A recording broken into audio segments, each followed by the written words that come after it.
Yo sé que el propio Deleuze es el autor de esta genealogía barroca que hace, o de esta herencia que él mismo reivindica, pero yo voy a incluir a Descartes, porque somos como muy injustos, ¿no? Yo creo que Descartes está con Leibniz y con Spinoza, es un auténtico barroco y no un precursor de la Ilustración, como quieren hacer ver. Y todo esto, bueno, pues lo quiero argumentar y al mismo tiempo proponer como camino para entender pues, el pliegue, por ejemplo, que en Deleuze da lugar al sentido de la subjetividad y del yo, desde el barroco. Y cuando digo barroco, no digo solo este horror vacuus, que si me apetece que se viera, sino también quiero aludir a una práctica científica que yo creo que define muy bien la filosofía barroca, define muy bien a los filósofos barrocos y nos da una idea de unidad, de Descartes, Spinoza y Leibniz, y quizá también de otros como Pascal, no lo sé, pero lo conozco menos, ¿no? Son los estudios de óptica. Entonces estaríamos hablando de una práctica científica, y ya no solo del barroco como una forma de sentir, como una sensibilidad, como un modo de arte, como un prerromanticismo, que también, ¿no? O como una valoración de la deformidad, del claroscuro, etcétera, sino que esto también se estaba produciendo en la ciencia. En la ciencia aparece, para mi gusto, algo importantísimo, que yo no lo llamaría la revolución científica de la física que se hace matemática. Yo diría que la matemática se hace física, que la matemática ya no es el estudio de lo inmóvil, ¿no? Como era antiguamente o incluso en el Renacimiento, ni de la línea recta o de la inercia de la línea recta, sino que la matemática empieza a ser algo físico, pero también algo biológico, algo vivo.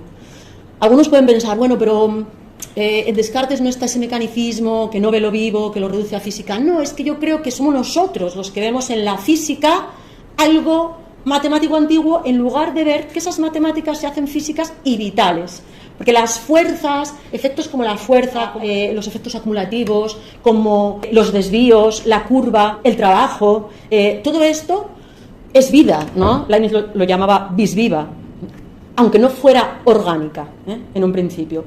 Y si tenemos en cuenta las últimas imágenes que nos da la ciencia del universo, es como tejido, ¿no? Como un tejido que efectivamente se pliega, que es como una membrana. Yo creo que esto es algo muy barroco. En el barroco, claro, tenemos también pues todas las premisas de la ciencia ficción. En Descartes tenemos la premisa de Existence, de Matrix, de Abre los ojos, de cualquiera de estas películas de ciencia ficción. Y me gustaría ver esta ciencia ficción y esta filosofía y este yo que van a proponer todos ellos, los barrocos. ¿De dónde creo yo que surge? Yo creo que surge de esos estudios que comparten los tres y que son los estudios de óptica, de unas matemáticas que, como decía, se hacen físicas, se hacen ya no son el estudio de lo inmóvil ni de un espacio así como un blanco más abstracto, sino que ya es un espacio pulsado, palpitante, que tiene esa especie como de respiración y que responde a un espacio que es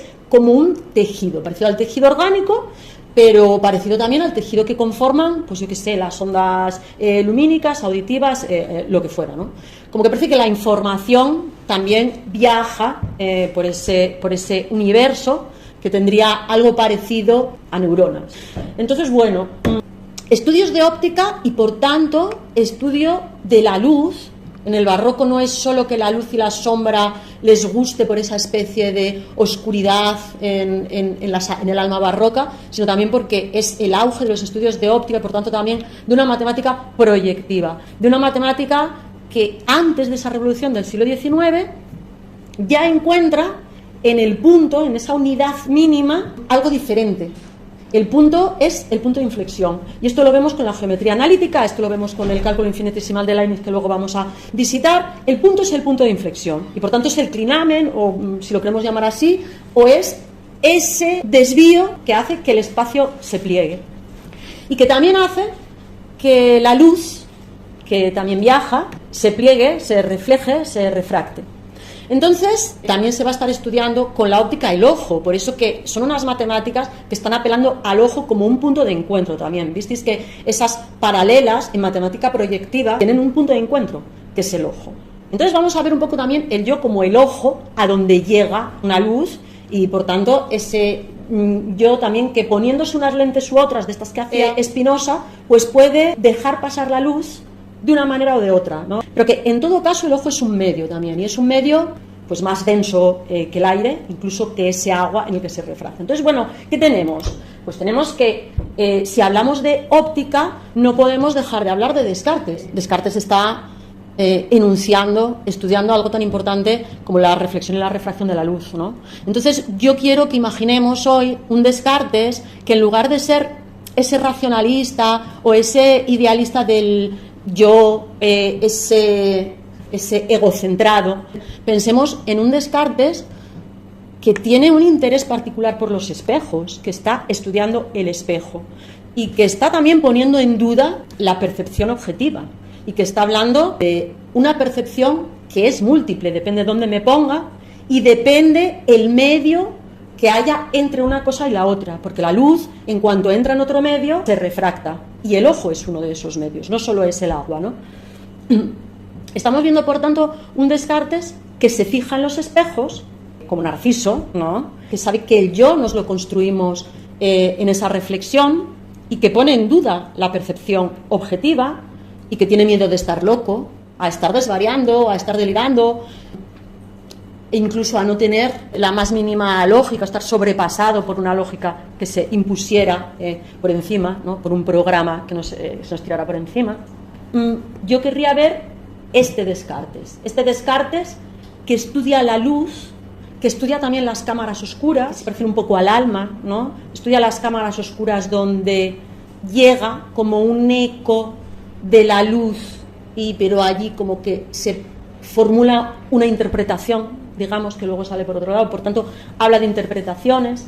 Ese Descartes que construye la geometría analítica y con ello el punto de inflexión que genera las curvas, curva que para entenderla necesitamos poner una fuerza que coja ese móvil y le pegue por un lado y lo lleve hacia otro, lo desvíe, o sea, una violencia. Estamos hablando de unas matemáticas que implican ya una violentación de los móviles, sea desde el exterior o sea a lo mejor, si es un cuerpo orgánico, desde el deseo interno incluso, pero en el movimiento hay violencia y hay deseo, porque si no las cosas se podrían mover por inercia, pero no hay desvío, no hay curva. Entonces pensemos que estamos hablando de una filosofía barroca que tiene que ver con la óptica y que tiene que ver, por tanto, con el espacio curvo, con la reflexión y con la refracción y con las deformaciones de las lentes y siempre con un filtro. Querría también mencionar la moral provisional, que solemos olvidarla en Descartes, porque es verdad que le dedica un espacio así como muy breve, como que la pasa muy por encima,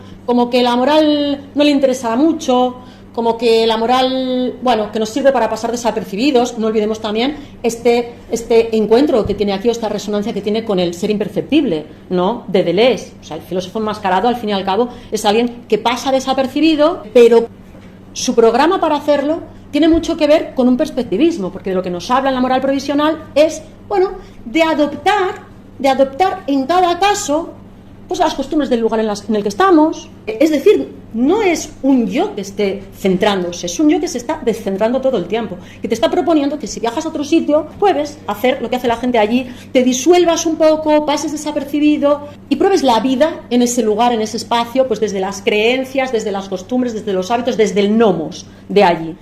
Que probemos antes a cambiar nuestra propia voluntad y por tanto nuestro propio ego antes de querer cambiar el exterior. Esto lo podemos interpretar de una forma conservadora, pero creo que cabe perfectamente interpretarlo de una forma estoica. Vamos a intentar primero, antes que proyectar mi yo por todas partes, vamos a intentar hacerlo un poco más sutil, ¿no? Hacer que pueda adaptarse al medio, hacerse con el medio, caso en que ganan los dos.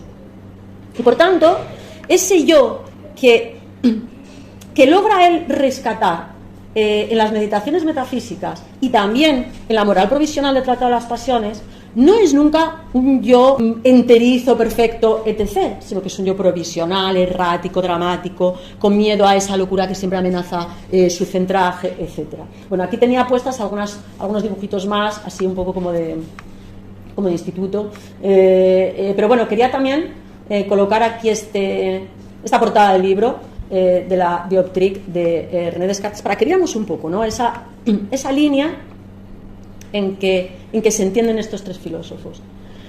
Pasamos entonces por ir cronológicamente, ¿no? Spinoza es un poquitín más viejo que Leibniz, entonces vamos a Spinoza, que también está implicado con esto de la luz, con la óptica y, bueno, es pulidor de lentes. Y entonces muchas veces esto se recuerda como a modo poético o para reivindicar su trabajo manual, para reivindicar esa parte obrera, si queremos, ¿no? O artesanal.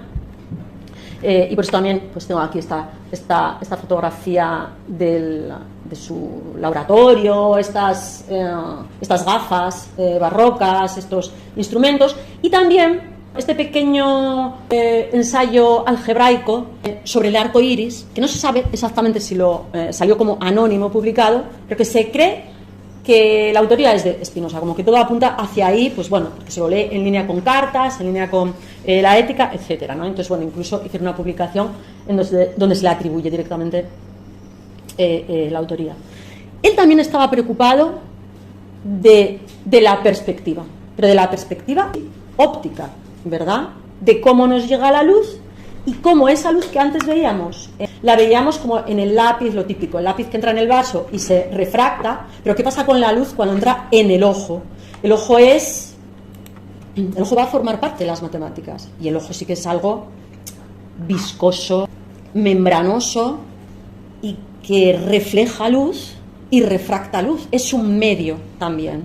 Y me interesa ver desde aquí cómo todo organismo, o incluso todo cuerpo, sea orgánico o no, está habitado por otros cuerpos que también tienen su deseo, y con eso pasaríamos a Leibniz, porque en Spinoza siempre se habla del deseo, del conatos, como eso que individualiza, que permite individualizar. Pero claro, lo que es imprescindible para comprender esto adecuadamente es entender, como reclama Deleuze muchas veces, que dentro de mí, por ejemplo, pues hay, voy a poner un ejemplo, pero hay millones de otras cosas, ¿no? Hay mitocondrias, hay leucocitos, y ese leucocito tiene su propio deseo también. Yo soy su hábitat, o el ojo, en un momento dado es el medio, es el ecosistema de otras vidas, de la luz que pasa por ahí, etcétera, ¿no? Es como que dentro de cada unidad con un conatus hay otras unidades con su propia vida, con su cotidianidad, con sus costumbres, con su deseo de llegar a no sé dónde, con su trabajo, ¿no? O sea, el trabajo del leucocito o del linfocito o del que fuera.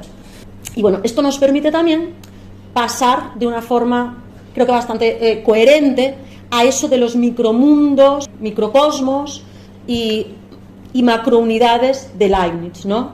Ese universo que es reflejado y está en toda mónada, aunque las mónadas se cierren y no tuvieran ventanas. Como toda mónada integra dentro de sí al universo. Bueno, ¿y por qué? Pues como mucho más fácil de lo que parece, ¿no?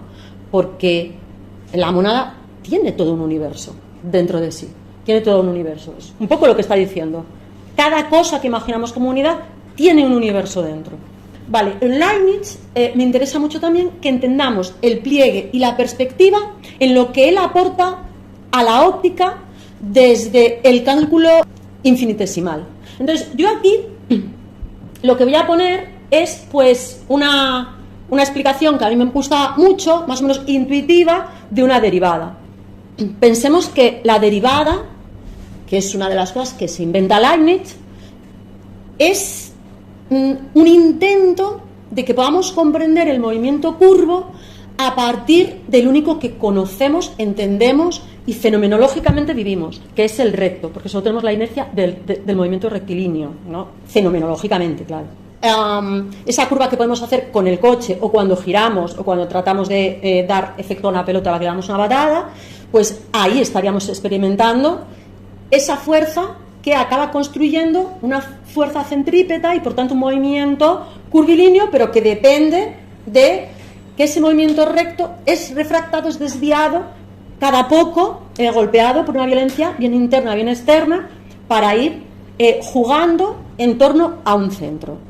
Y hay otra cosa que a mí me parece fascinante, y es el hecho de que esta derivada esté tan íntimamente relacionada con la fuerza centrífuga, que nos lleva a compartir un eje, que nos lleva a entender, como ya veremos, muchas perspectivas, muchas posiciones, un yo que es móvil y que puede deshacerse y hacerse, y encontrar muchos topos desde los que mirar, pero también un lugar, un centro común, como que muchos yoes podían encontrar, giramos en torno a un centro. Bueno, y como sin embargo la integral, que es lo contrario y que tiene que ver con la fuerza centrífuga, es una fuerza ficticia. O sea, la fuerza centrípeta existe de verdad.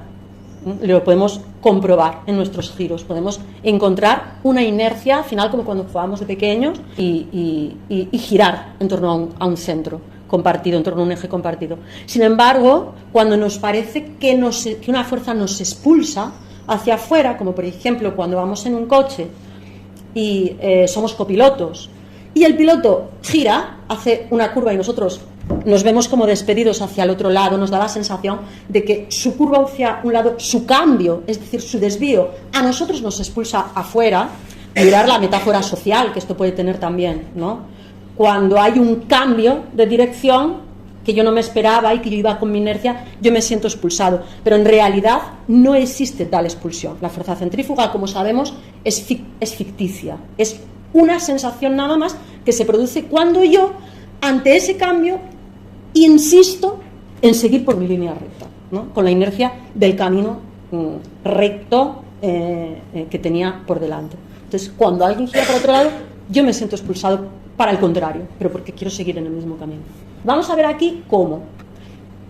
Esta derivada de Leibniz nos quiere explicar cómo se produce este movimiento de un móvil que podríamos ser nosotros, o podría ser, bueno, el leucocito o cualquier cuerpo, girando de forma esférica, ¿no?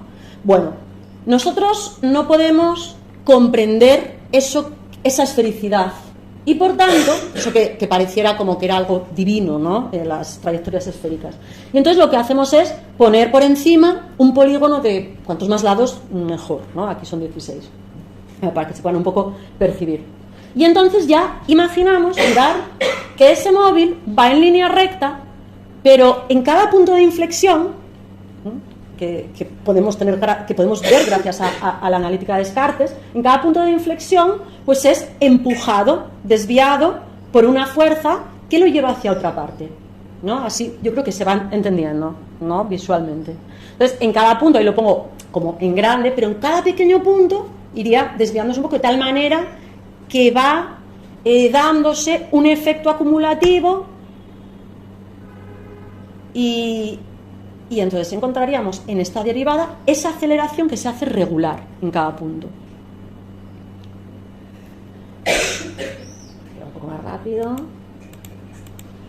Vale, entonces aquí vamos a fijarnos de nuevo en el polígono y acercarnos a uno de los puntos de inflexión.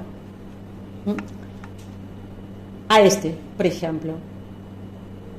Si nos fijamos, pues ahí se produce, con ese desvío, con ese pliegue, aparece un ángulo. Imaginaros un pequeño yo que adviene ahí, pero que vamos a imaginarlo en forma de ojo, que es lo que a ellos les interesaba, ¿no? Ese ojo se sitúa, mira y tiene, pues, ese horizonte, ¿no? Ese ángulo abierto, pero ese ángulo sigue siendo pulsado, palpitante. Se puede cerrar para protegerse. Por ejemplo, cuando cerramos el ojo lo vemos claramente. Si algo se nos viene encima, cerramos los ojos, ¿no? Veremos menos, pero a cambio los conservamos. Cuando no vemos un peligro, los abrimos y podemos tener una perspectiva mayor. Entonces ahí hay ese juego de perspectivas, pero si fuéramos además caminando, iríamos colocándonos en diferentes lugares. Yo lo que espero, pues, es simplemente haber podido dar a entender un yo lo voy a llamar un yo, una identidad de guerrillas en el neobarroco de Deleuze, en los filósofos barrocos, incluyendo a Descartes, a través de una filosofía muy afectada por los estudios de óptica, por el interés por la luz y por el ocio.